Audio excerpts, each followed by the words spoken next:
ka fogow shantan caado markaad cunto raashinka kadib.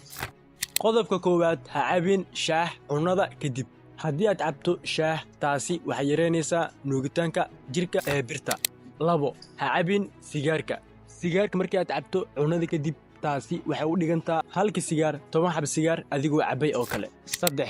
Ha jiifan markaad cunto cuno, sababtoo ah haddii aad jiifato waxaa kordhi kara miisaankaaga ama culeyskaaga, ama waxaa laga yaabaa inaad noqoto qof buuran. 4.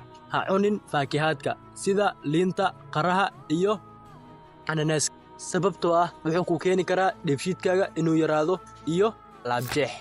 Qodobka ugu dambeeya ahna midka 5aad, ha qubaysan markaad raashinka cunto kadib, sababtoo ah markaad qabaystid markaad raashinka cuntid kadib, dhiigga waxa uu aadaa jirka banaankiisa, halka dhiigga dheefshiidka aadi lahaa uu yaraanayo. Haddaba adiga muuqaalkaani daawanaya intaanu qodob midkee aad samaysaa?